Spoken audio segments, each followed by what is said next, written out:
Welcome back to the After Hours podcast. I'm your host, Francisco. Co-host today, I have Joey, and we're joined with Will Schragis from Stellum Spirits.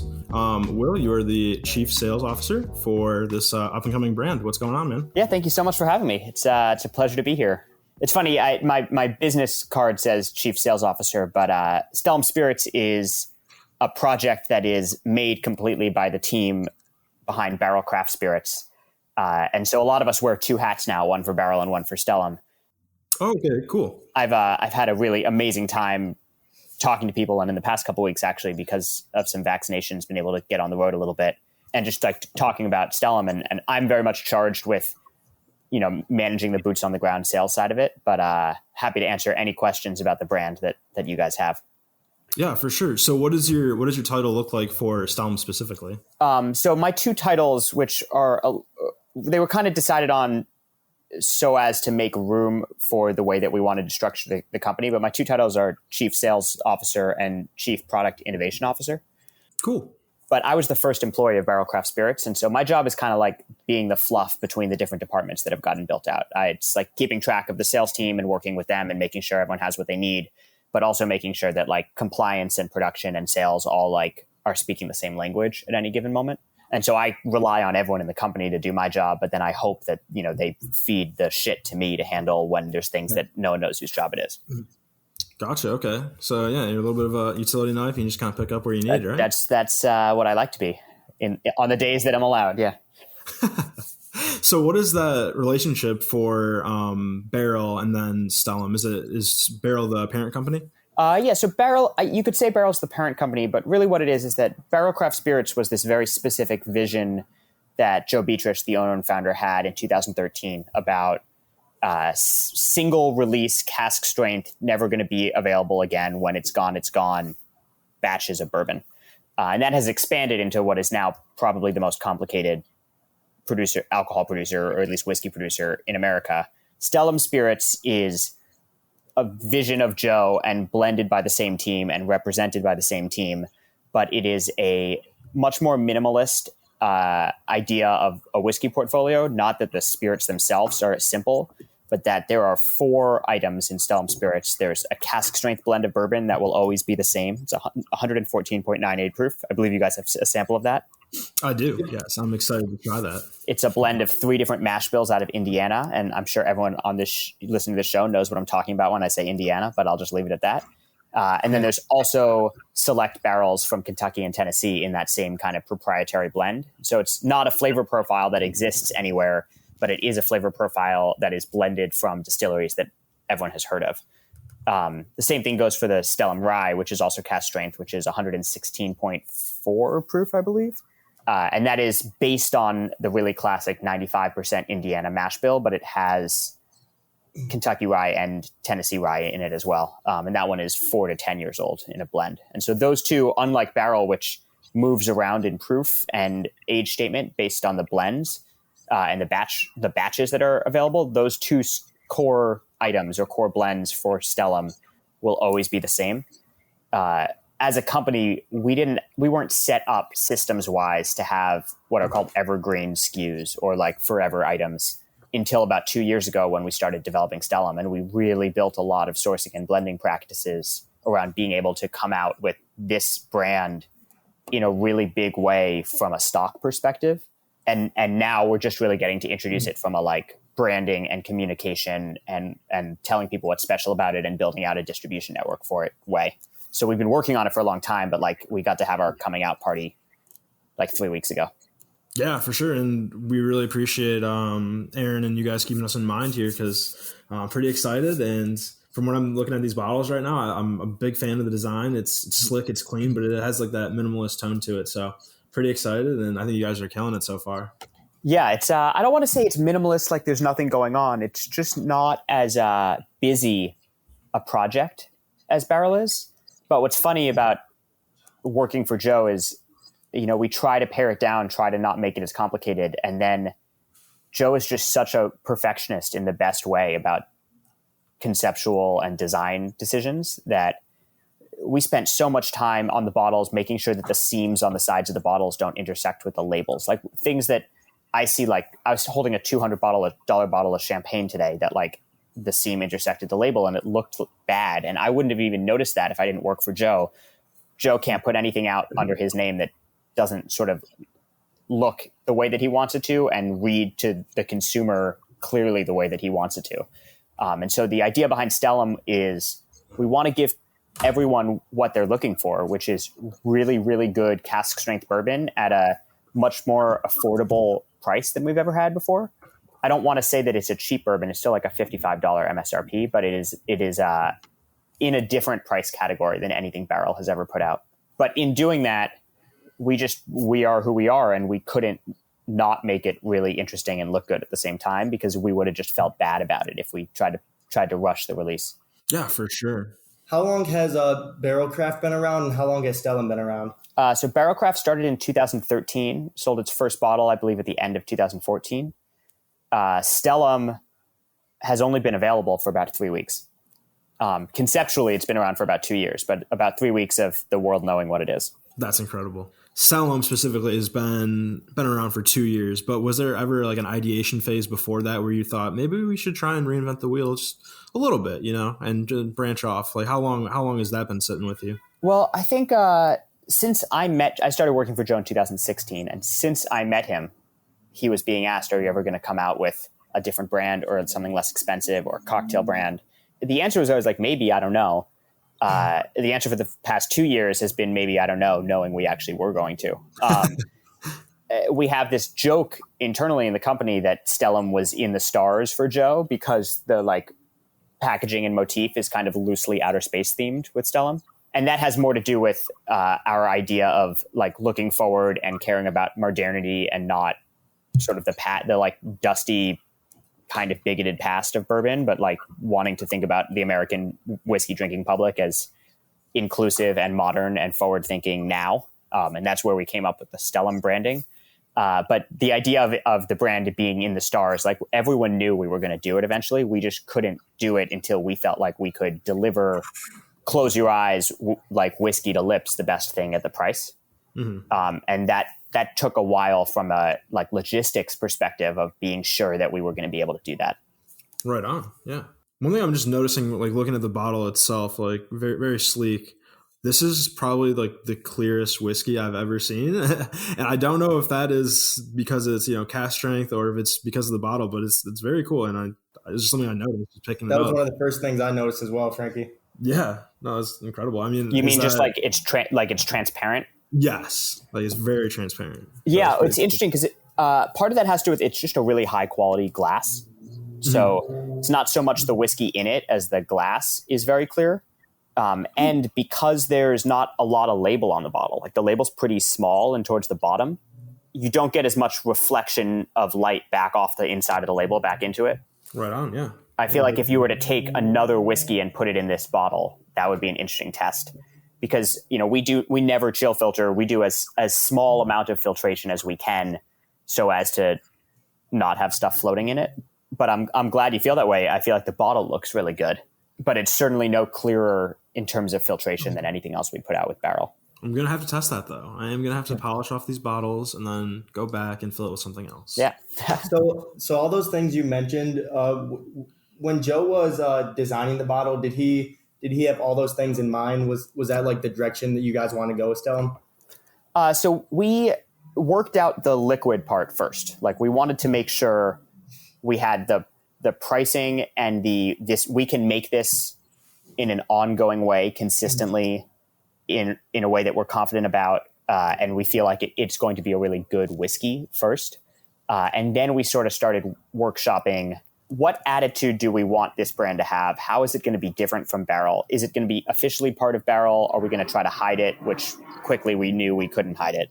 And what we really came to is Barrel Craft Spirits as a overarching producer is going to keep the we only do cask strength mantra. But Stellum and Barrel in terms of the spirit or the ethos of the brands are slightly different. Barrel is so much about we keep our head down, we experiment, we make the best whiskey we can, we let that speak for itself, and we deal with all of the compliance and the logistics and the bureaucratic BS that having cask strength, like changing releases do. Stellum is really focused on these two core items being the best in their category from a liquid perspective, but also the most honest and real about like who's actually drinking whiskey in America right now and how they should be represented in terms of like the brands to identify with. And so we don't want it to be a really brand forward project. It's still a whiskey forward project, but with Barrel, we were like very apolitical in a lot of ways, that like it was all about the whiskey all the time. And with Stellum, there's a little bit more of, it's all about the whiskey for the people that it's all about the whiskey for. And a lot of them like don't own horses or like, you know, aren't interested in like living in the Old West the way that like so much whiskey branding is for, you know what I mean? Yeah, absolutely. Like we had all of these conversations, which were fascinating because I'm always so skeptical of like market speak or branding conversations. But when you're talking about like, okay, if this brand watched TV, what would it watch? And like the answer is like The Mandalorian, because like The Mandalorian's awesome. And like people who watch The Mandalorian also drink bourbon. You don't have to watch spaghetti westerns to be into bourbon. Or like Stellum thinks it's pretty obvious that gay people should be allowed to get married in America. A lot of whiskey brands around the country don't act that way in their branding. They're not really willing to like take that very small step to being like a reasonable person in the country. And we felt like the bourbon industry needed that slight bit of updating. Oh, I hear you, man. I think it's cool that you guys are doing a pretty progressive style for a spirit that has traditionally been, you know, old fashioned, not, you know, no pun intended, but right. Yeah. No, it's very cool. And I've actually never heard of like, you know, branding from that perspective where it's like, if this was a TV show, like what would people be tuning into, you know? Right. So I think it's pretty cool. And who draws like a lot of these branding exercises together? Is it you and Joe? So Joe draws a lot of the exercises together. I think the place that I get to come in, because I came out of the wine world, like I'm a products person. I was a sommelier, and then I worked in retail. And Joe worked in marketing and branding. And Joe's wife, Janet, is the head of marketing for our company and does an amazing job. I think where I get to come in these conversations in a way that is so amazing to me is I'm 31. I get to be the chess player behind the distribution network a little bit, but I'm also like the target consumer in a lot of ways. And so for me to be able to like spend a lot of time in whiskey bars with whiskey groups out in the market, drink things that are our products, but also other products. And then to really have someone like Joe hear me when I say, there's a lot of people in this country who are obsessed with bourbon and don't give a crap about any of the brands. And it's because none of the brands are talking to them. They're all talking to the same, you know, 5% of the country from a like attitude perspective. Like nobody wants to hear about how a recipe was dug up in someone's uncle's boot anymore, because everyone knows it's bullshit. But also, we want to make good bourbon the way that bourbon is made now. We didn't exist in 1887. Joe is really instrumental in like putting those exercises together. But I think it's another thing Joe is so great about is he's built. It's not just me. It's Nick and Tripp on the blending team, and a man named Ryan Poe, who recently joined us as a distillery operations manager, and like putting together people who are good at specific things and then making them all sit in a room and like agree before it goes to press, if you will. Yeah, definitely. I mean, that's important for any leader. I mean, regardless of your industries, you know, bringing in people where you maybe not be the strongest and bringing people in that can own a domain and continue to grow and put processes in place that are, you know, going to further the company and continue to develop the entire team and individuals along the way. I think you guys have got a really good thing going right now. And Joe, he's running a tight ship, and I really respect his character. I can't say I've had so many jobs that this means anything, but I've never worked for someone in a way that it is like working for Joe, that like you really feel the pressure of doing things well. Mm-hmm. You also feel the success of what a company that cares about doing things well feels like. Yeah, absolutely. So Will, you mentioned cask strength a few times. Mm-hmm. Would you mind describing the difference between the different release styles of whiskey? So everything we do is cask strength. And what that means is whatever proof came out of the barrel is the proof that it's going to be released at. with barrel craft spirits, what that becomes is every batch being a different proof and every single barrel being a different proof. With Stellum Spirits, what it becomes is when we're blending Stellum Bourbon and Stellum Rye, we have to nail the proof and nail the flavor profile using only cask strength ingredients. It's like a moving target of the proof changes while we're working on the flavor profile, and then we have to bring it back without. It's just like a very complicated way. It's a complicated target to hit with blending. There are some other high proof styles of whiskey, like full proof, which don't mean anything legally. Some people define full proof as the proof that is in the bottle as the proof at which the liquid went into the barrel. But I don't know if that's not true legally. It doesn't mean anything. Similarly, like bonded bourbon has to be at 100 proof. When you are at a higher proof in whiskey, the first major difference is that there's less water in the bottle. So there's a higher percentage of the things that have flavor. Also, most whiskey, because it's aged in oak, has a reasonable amount of residual sugar in it. It's like 3 to 10 grams of sugar per liter or so. And there's more of that. And there's also more ethanol, the alcohol that gets us drunk. And both sugar and ethanol are pretty viscous. And so it's the flavor, but also the mouthfeel of a higher proof whiskey it's just like a fuller bodied thing to drink. On a more molecular level, water doesn't only dilute things. It also sticks to certain molecules and pulls them apart. And so if you have really delicate esters, ethers, ketones, aldehydes, all sorts of different flavor molecules that might exist in a whiskey, either from the distillate or from the oak, and you put water in it at any moment, that water may break apart some of the more delicate molecules because it'll stick to them and pull them apart. And so having something that is truly cask strength, that no drop of water entered it ever, not always, but sometimes gives you just this like thing that sort of sticks to itself a little bit better and has more body.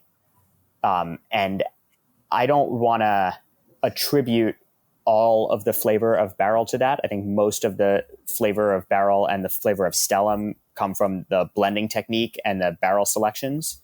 But working within that very difficult and frankly like expensive confine makes for just more complete, palatable at a high proof whiskeys. So are you able to tell immediately, like, if it was like a blind taste test, you would be able to know what is like cask strength and what is, traditional? And I wish I could say yes, but I don't think so, because it's not that there's a certain flavor profile of cask strength. It's that if you have something undiluted from the barrel and you taste it and then you drop some water in it, even if it doesn't taste any weaker, it will taste different. Okay. And so I think you could blind be able to tell that there was a difference. I don't know if you blind could be able to tell which is which, or if with, the hardest type of blind tasting is only having one sample and having to say something about it, because that means you have to compare it in your head instead of compare it to something next to it. Oh man, that reminds me, we had a previous guest on the show, and it was like a similar experience where it was how do you describe like when you're tasting something, you try to relay those emotions to somebody else. You have to like try and pick common ground that most people would have like some starting point in their head, but like you can't start with something obscure and then try to describe it and bring it back. So that I didn't know that one sample at a time is the most difficult, but after trying it, it is not easy to completely bring it to the group. And we actually do this when we hire new salespeople and stuff. But when you're tasting and training with someone, the best way to do it, if you have the time and the resources, is you line up like 3 to 6 samples, all but one of which are pretty similar and one that has something about it that's very different. So let's say you'd line up like 80 proof, 80 proof, 80 proof cask strength, right? And the 80 proofs might be different whiskeys, but they're all the same proof. And then there's cask strength, and you talk about the difference. And then you line up 80 proof, 90 proof, 100 proof cask strength, and you kind of talk about the difference. And you like get closer and closer so that you learn to pinpoint the differences when they're really obvious. And then you also learn to communicate about those differences so that when you get to the point where it's like, 108, 112, 116, 120, you have the vocabulary already from when you were talking at 80, 80, 80, 120, because that was really easy. Or it's like if you want to talk about blends of different states, you start with like Kentucky, Kentucky, Kentucky, Tennessee, and then you go like Kentucky, Kentucky, 50-50 Tennessee. And then you finally wind up with like, different ratios of them to talk about. And you've sort of built a way of speaking with people. You use the same fruits or, spice monikers. You use the same vocabulary. If, both people say viscous, then you know what viscous means for both people. There's a lot of like, is my eucalyptus your, I don't know, spearmint? Like, or is it the same thing, but we both sort of perceive it and communicate it slightly differently? And if so, knowing that, or kind of deciding together, like we're going to say herbaceous or we're going to say minty or whatever it is, so that we're describing the same realities of the whiskey. That's the purpose for like tasting groups and tasting together, so that you can get really good at communicating and digging even deeper into the details of stuff. That's incredible. I did not know that was a method to testing and relaying your thoughts on, a spirit. Because I think it's really cool is that you can have multiple lineups and then you just try and get further and further ingrained into the actual perception of the drink. So that's awesome. I did not know that. Yeah, I think if you're looking at like blind tasting, especially in the beer and wine world, if you do 4 lagers and an ale and a pale ale next to each other, you can taste the pale ale really easily. But it's pretty hard to taste a pale ale and say if it's a lager or an ale. But if you do 4 and 1 a bunch of times, and then you do 2 and 2, and eventually you get so good at it that you've memorized those differences. And so then you can have just one and you can recall the moments and place, like, was this the ale or this the lager if I had tasted it next to the other ones? And it like becomes part of your sensory analysis. Oh man, you guys have a great training process. When can I get on board? But you mentioned that you were from originally the wine world, right? Before transitioning into the spirits. Yeah. So I briefly worked as a sommelier in New York, and I just was not good at service. There's a quality that a lot of people in the restaurant world have, where if someone's having a bad time, they want to make them have a good time. And that is so admirable and so hard. And I was just finding like I was angry a lot. Like I was studying so hard to be knowledgeable and to like move up on the like wine knowledge side. And then I was spending a lot of time making people feel good about spending money on things that I didn't think was worth the money. So I just burned out really quickly. And I found myself working in a large retail and auction house in New York. And it was there that they moved me from wine to spirits. And also there, actually, that I met Joe. I was the second person to bring barrel bourbon into the store when I was running the spirits department at a store. And did any of the skills you learned from the wine industry transfer over to bourbon? Yeah. So I think, first of all, there is the like tasting and sensory analysis thing, which it's different with spirits, but being forced to do it really seriously for wine, it's easier to go from wine to spirits than the other way, because there's so much geographic detail you need to learn for wine. When you get to spirits and it's just about sensory and like there's less detail to learn, basically. And from a like professional standpoint, I think what I think I bring professionally to my job that is most important is I am a reasonably competent human being. It hurts me to not get projects completed to the best of my ability. That is not so crazy, but the alcohol industry is a wonderful industry, but there's a lot of positions that don't have people who feel that way about what they're doing. And so you wind up with a lot of half-ass stuff. And I guess I didn't mean it to be, but it seems like the theme of this podcast is Joe Beatrice does not half-ass anything. And so I think that like in a position working for a company that sells only expensive things and is hard to talk about, so you like need to have a lot of product knowledge, and is doing everything our own way. Like we're not really following anyone's path on it. There's training that you could get, but there's no real training for like, okay, we need to figure out how to make it legal to sell single barrels at different proofs in Michigan. You just have to like see that as a project and do it to the best of your ability. Because there's not really there's no playbook. There's a lot of non-black and white decision-making in the alcohol industry, just because if you have something really unique, it means there's no one to look at and see how they did it. And so like just caring it is like a lot of the battle. For sure. Going back real quick, did you pick Michigan at random, or how did you select that? Because Joey and I are both from Michigan, different parts, but yeah. Well, so I'm sure you guys know, like Michigan is probably one of the most engaged whiskey drinking consumer bases. Absolutely. And one of the most complicated whiskey getting it to people states. Yeah, it's a weird dynamic. We really love a lot of our retail partners in Michigan, and we have found the way to solve a lot of the problems that we used to have. But you have to be there's a lot of like creative problem solving. Like, okay, this single barrel, the state is not going to allow you to make it for someone specifically on paper.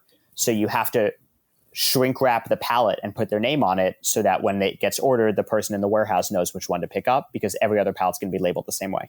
And like, that's perfectly legal to do, but it's just like, that's a physical fix for a bureaucratic problem.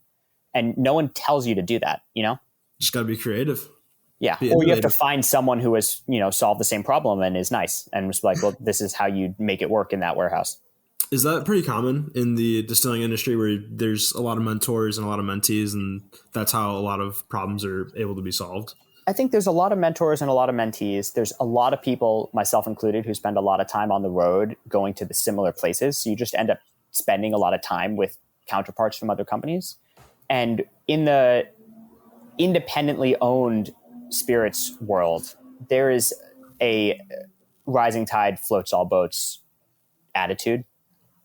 The whiskey world is competitive, but it is not really so competitive between people who have respect for what each other are doing. It gets competitive when it's like, okay, which whiskey is the dead rabbit going to use in their household fashioned? And so I don't want to say there's like best practice meetings going on between companies all the time, but there's definitely a handful of people that don't work for Barrel that I feel really comfortable, if I'm trying to figure something out, calling them to see if they have their advice. And I would hope they feel that way about me too. And there are certainly people that I see as mentors that have put their neck out for me informationally or with their time or with connections. And I'm doing my best to be that way for people who reach out to me too. And I hope that, as I get older and further along my career, there are people who think of me that way. Yeah, for sure. I mean, that's important in almost all industries, I would say, is, have a strong foundation of people you can rely on. Going back to that dead rabbit comment though, mm-hmm. how often does this occur where like a cocktail bar or like a famous establishment is essentially like auctioning or putting up for bid a certain type of whiskey? Is that a common practice? Is that like a thing? The best cocktail programs in the country or world get that way by being concerned with being the best first, and then being concerned with making it work financially afterwards. Okay. And so I said full transparency, I said the Dead Rabbit because I was there earlier this week. So it was the first cocktail bar that came to mind. It's not because it was any, there are definitely places that build the ability to sell lots of whiskey and then sell that spot to a liquor company in whatever way happens to be legal in that state and or in a gray area. Barrel and Stellum are not really in price points that get into those conversations very often, because if you don't care what you're using and you want the cheapest thing, we're never going to be the cheapest thing. Even if we went half price, we're not going to be the cheapest thing. And so we more work with people that we feel like are on the same page about what quality means. And we want them to know that if there is support from a brand, either by like us being very loud about how excited we are to be there, or us making sure that our customers go in to drink the cocktails, or in the states where there is different pricing allowable, for us to support the pricing so that it fits into the model that they need. We are always happy to hear that and to work with people. But it sort of starts with like, do you like this whiskey and do you want to use it more than any other whiskey? We will do everything we can to make that possible for you. But I feel really lucky that I don't have to be in a position that I have to go to auction for the, Chili's whiskey Coke. Right. But I'm sure there are, and there's partnerships that go on that way. And that's a really interesting side of the business too, but it's more of like a widget side than a whiskey side. Okay. I got that. I'm going to actually pour myself a glass of the bourbon right now. Joey unfortunately had to go home this weekend for a family reunion, or I don't know what you're doing, but I'm currently the only one that is able to sample this, but it's just more for me, so I'm pretty excited. Yeah, and while Frankie's tasting that, one of the first things I noticed about Stellum was the proof. Is that pretty in line with other cask strength bourbons? Yeah, I mean, there's a range of proofs in terms of things coming out of cask strength. With bourbon, one of the steps in making bourbon that doesn't get talked about in marketing speak very often is entry proof.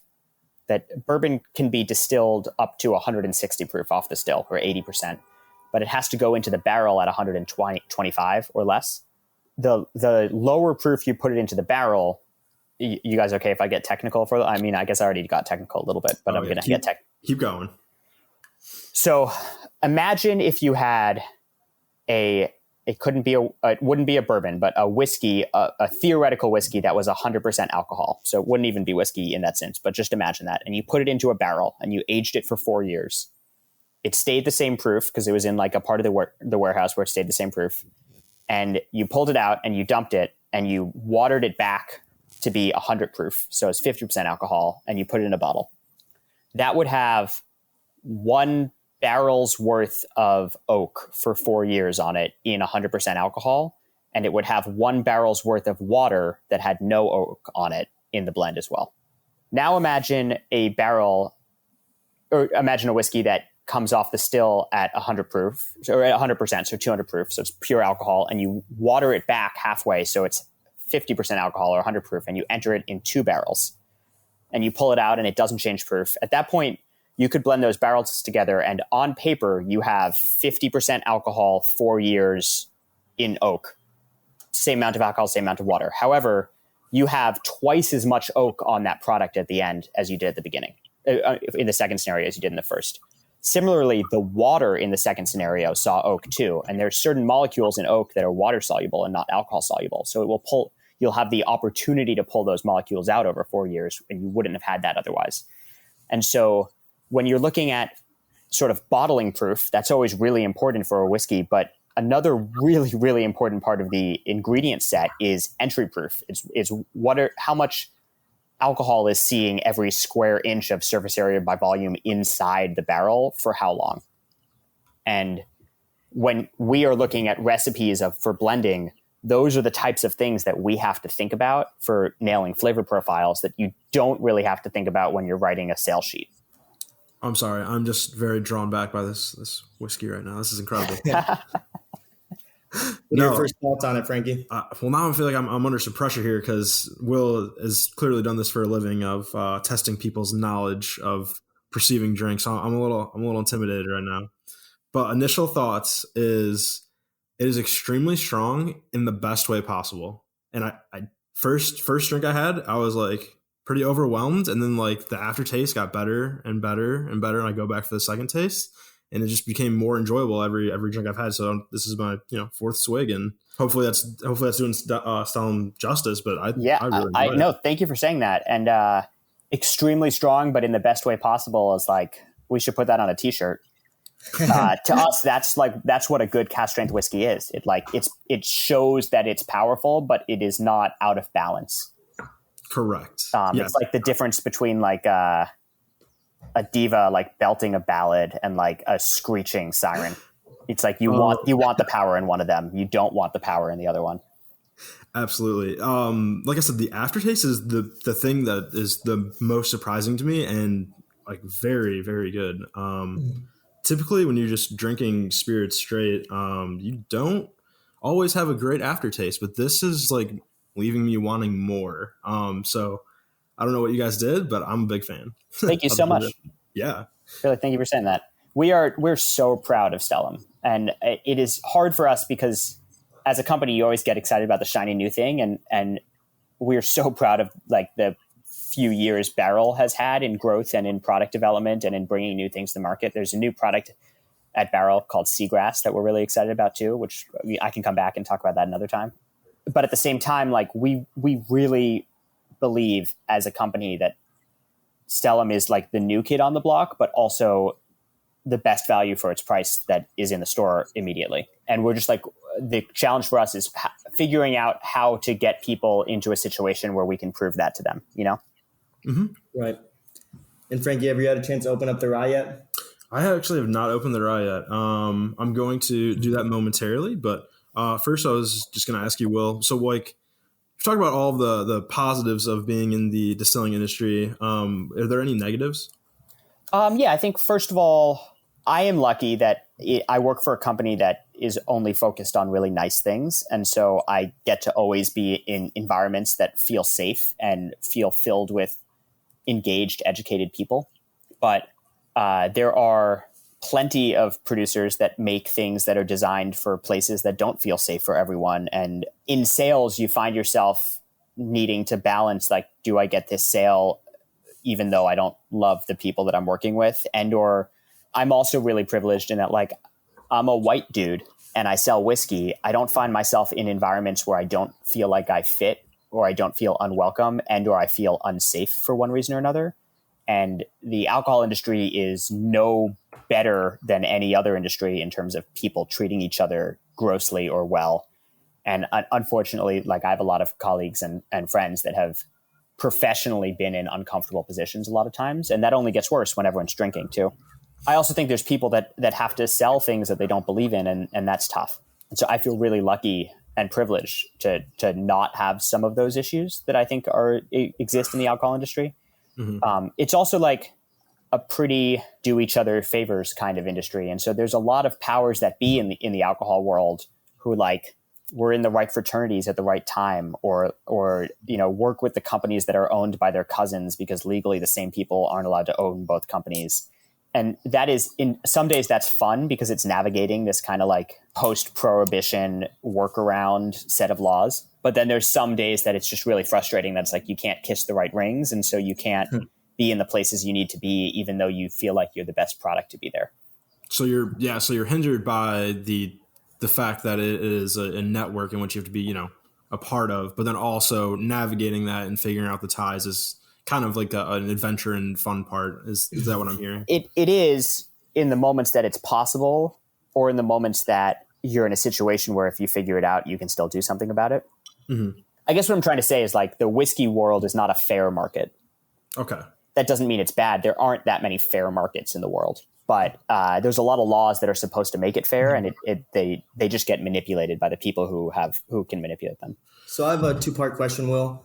First of all, are you more of a rye or bourbon guy? I would say, strictly myself at home, I am more of a rye person because I feel like there is a more interesting set of differences between ryes from different distilleries that you can get. In terms of what I am interested in doing professionally, I really like working with bourbon because I feel like bourbon has an identity outside of just the whiskey that you get to take into account when you're thinking about products. Rye is wonderful, but rye doesn't really have like an attitude the way that bourbon does. Rye is like a style of whiskey, and bourbon is a culture. So I'm more interested in bourbon intellectually, but I think at home I drink a little bit more rye. And how does the rye change the profile of the whiskey? You mean the rye, the grain? Yeah. So rye as an ingredient tastes differently and ferments differently, and because of that distills differently, and you just wind up with a different set of base molecules when you're going into the barrel, and so there's different flavor to it. Just like if you're making bread, there's whole wheat bread and white bread and cornbread, and they all taste somewhat the same because they're bread, but they do taste really different. And you can make whole wheat bread that kind of tastes like white bread, and you can make cornbread that has a lot of other grains in it that is more like normal bread, and then there's 100% cornbread that tastes totally different. But it really just has to do with the base ingredients being different grains, and thus making every step of the process act differently. I like the broad analogy. Now, for my thoughts on the rye. Hot take, I think the rye's got it for me for right now. I really, really, really enjoyed that. That's not any slight to the bourbon, but I am traditionally more of a rye guy when it comes to my whiskey selection. And that was killer. Knocked it out of the park. Same kind of thing. Overwhelming at first, and then you go back and it's even better every sip. So yeah, you guys crushed it. Thank you. So, yeah. I I feel like the goal with the rye was to deliver all of the things that a rye drinker wants, especially out of that 95% mash bill, but then also give people a little more than they'd expect. And that's what comes out of the like higher malted barley, higher corn mash bills of rye from Kentucky and Tennessee. And then there's one mash bill that has a little bit more malted barley that we use out of Indiana as well. And so there's like a mid palate that's like almost buttery and full to the rye that you don't expect because the nose and the front palate is so twangy and herbaceous the way that you'd expect from an Indiana rye. That was exactly what I was thinking. Thank you for articulating that. I had absolutely no idea where to start. Yes. So yeah, on the bottle it says distilled in Indiana, and then that was for the rye, and then on the bourbon, distilled in Kentucky, Tennessee, and Indiana. Yeah, so, you're looking at the sample bottles. I think the yes. Actual liquid and the real bottle, both of them are Kentucky, Tennessee, and Indiana. Okay, cool.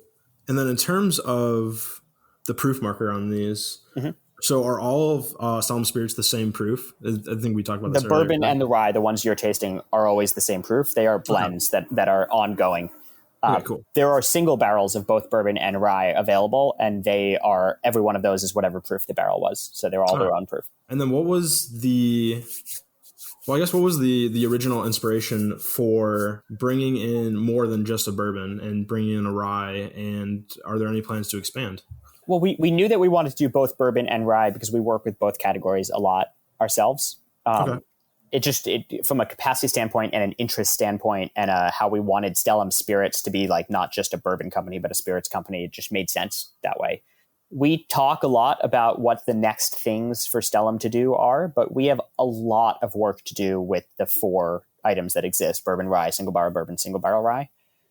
We need to catch up from a bottling standpoint to make sure that we have enough cases to go to all of the people that are asking for it right now.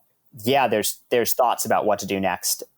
We definitely have some interesting blends in the works that are a little bit more expensive to produce, and so they'll be a little higher end. And Barrel produces cast strength rums as well, and so Stellum might at some point. But there's no immediate plans for that because these are really it is a audacious thing to go as deep and fast into the whiskey world as Stellum did.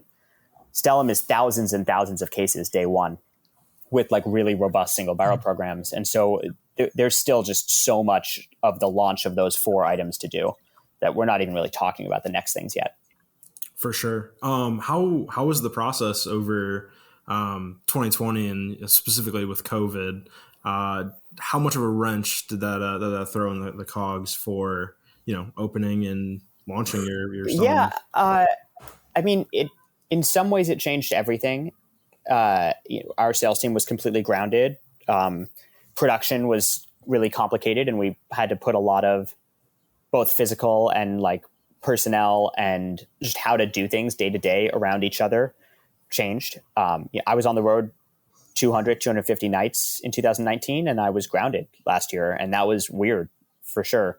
All of our meetings were on Zoom. There were all these things that changed.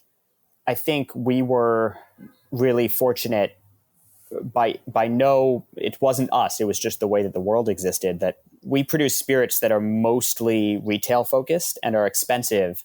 And a moment happened where a lot of people didn't have that many outlets of finding ways to treat themselves because they couldn't go on vacation. They couldn't go to restaurants. And similarly, we mostly work with really engaged liquor stores. And so they wanted good products. They wanted single barrels. They wanted private release, small, unique blends from us. And we had this 2-week circle up as a company at the end of March or so last year, where it's we don't know how hard it's going to be and we don't know how long it's going to last, but we're going to scrap through this. We're positioned to be okay, and things are going to be fine. And then we wound up with 2020 being the best year we had ever had by far. And 2021 is shaping up to be much, much better. And so I don't know if Stellum was affected by it so much because it really didn't launch till this year. But I don't know if COVID had a huge effect on Barrel, had a small effect on Barrel, if Barrel was different because of COVID.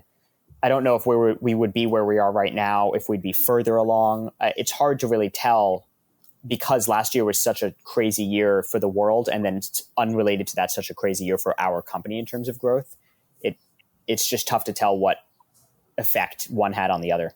Yeah, no, I believe that. 2020 was crazy, but how did you feel personally going from traveling, being on the road? I believe you said 260 days, and then going to Zoom. How did that affect your mojo at all? Were you still able to perform at a high level? I had a lot of trouble for a while, and I think that I'm not sure what the two of you do during day to day, but living in a world especially the beginning of the pandemic, where like there was so much uncertainty and fear, it was tough having my day to day change a lot. But it's also really hard for me to untangle that. Was that difficult because my life changed, or was it difficult because I was afraid?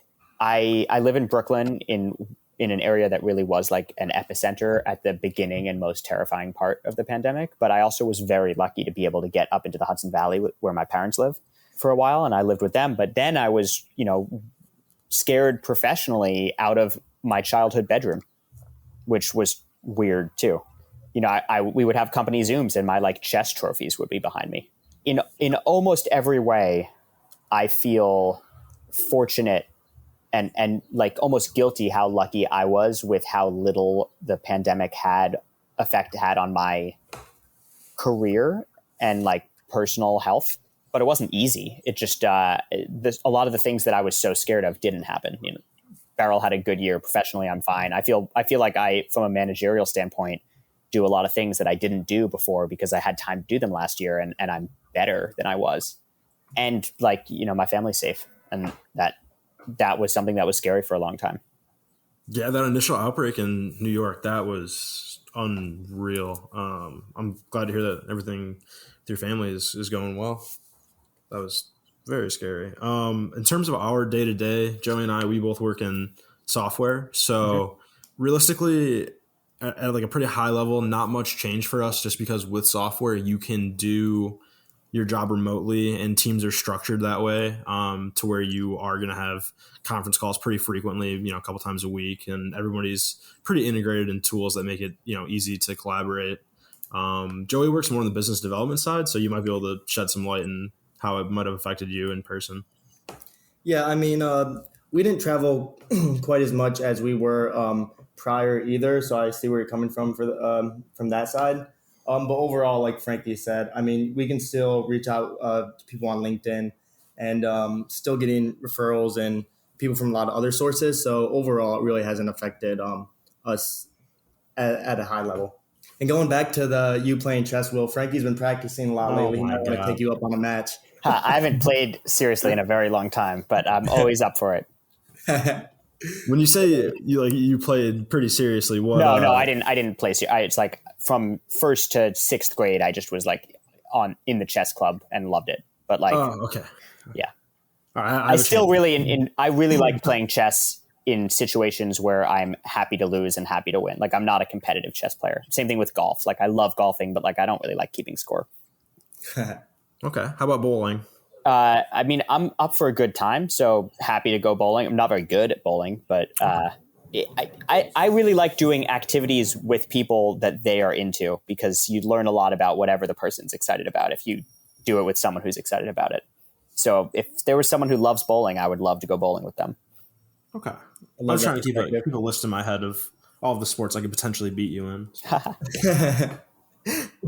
Joey and I are very competitive, so really. Oh yes, extremely. Especially sports, Cards video games, and those are probably the two. Like we will fight each other over. So taking it back to the whiskey industry a little bit, for someone looking to start out, what would be some good initial steps for them to take? Well, I think if it was someone who wanted to start their own company, you want to find yourself in positions that you can learn things that would be expensive mistakes. Generally, the easiest first step into the spirits world is to work in a good local wine and liquor store, because a lot of those stores will hire people without experience if they're like well put together and competent and, interview well. And you learn products really quickly if you have to deal with them all day. And once you've been working in a store for a little while, the opportunity to work for a distributor or for a brand potentially becomes available to you because you know the products really well and competitive sets and also like what stores may or may not want. Working for distributors is the best way to get sales experience. But it is hard work. Distributor sales is a grind for sure. And so I know for us, when we're hiring regional managers, we don't always hire out of distributors, but we really like to see people with distribution experience. But if you're trying to own your own company, that might be, a couple of really difficult years that you don't want to put in. I think the first thing is finding a way to get real hands-on product knowledge in a business way. Like what sells and why does it sell and when does it sell and what questions do people ask and what's difficult about lateral sales and upsells and repeat customers and just like how.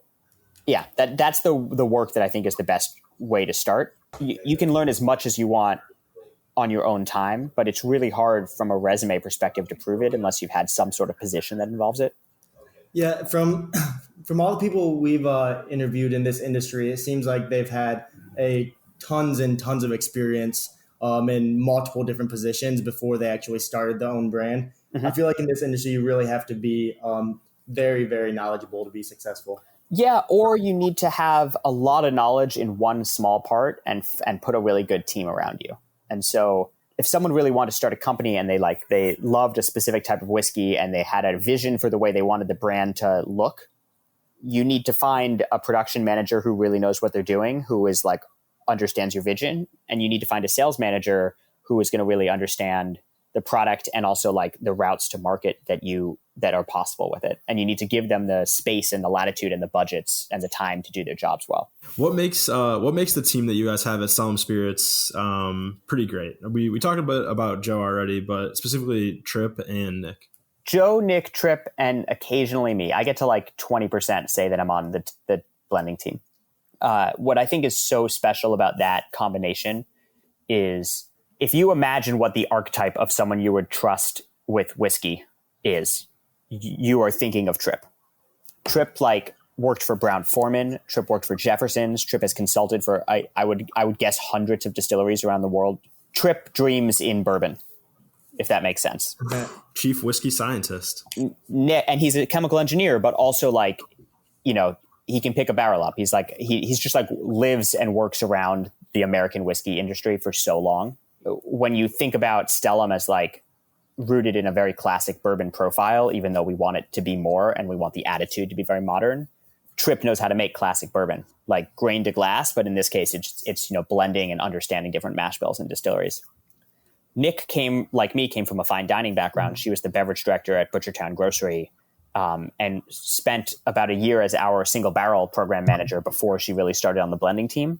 Nick is a machine in you'll walk through the warehouse with her and you can point to a barrel and she'll tell you what she likes about it and what she thinks we should do with it or when it's going to be ready. She just in her mind keeps track of everything. And so small adjustments on a micro level or workshopping where to start on new projects, things like that, Nick is just really amazing at. And Joe isn't going to let anything out that he doesn't approve of. So you do all the work and you bring it to Joe and he says yes or no. He sends you back to the drawing board or not. Having to have everything be a yes from all four of us before it goes out, and really it's the three of us and then Joe, it means it has to sort of pass the test from a lot of different perspectives. Okay, so everybody within their domain gets to give it the seal of approval before it reaches the big man, and then sends it out. And you don't have to worry about certain things because there's someone who is a perfectionist on that version of it that is handling that. Yeah, okay, that actually makes a lot of sense. Probably relieves a bit of anxiety and stress knowing that you have other people that are able to test where maybe you aren't. So right. Thank you so much, Will, from Stellum Spirits, the Chief Sales Officer and Chief Product Innovation Officer. Where can everybody find you? So you can find us stellumspirits.com. All of our hashtags are at Stellum Spirits or, ats or whatever it is from every social media. You can email contact@stellumspirits.com and it usually gets to me. And if you want to buy the product, we're rolling out into most states right now. We're in about 12 states with Stellum, but we'll be in 46 by the end of the summer. If you go to stellumspirits.com and click buy now, our retail network is able to ship to almost every state right now. So you can get it there. Awesome. Thank you so much, Will. It's been a pleasure having you on the show. All right, After Hours Nation, we hope you enjoyed today's episode. If you'd like to stay updated, you can check out our site at afterhourscast.com. Don't forget to tune in next Tuesday morning for our next episode. After Hours Nation, stay thirsty, my friends.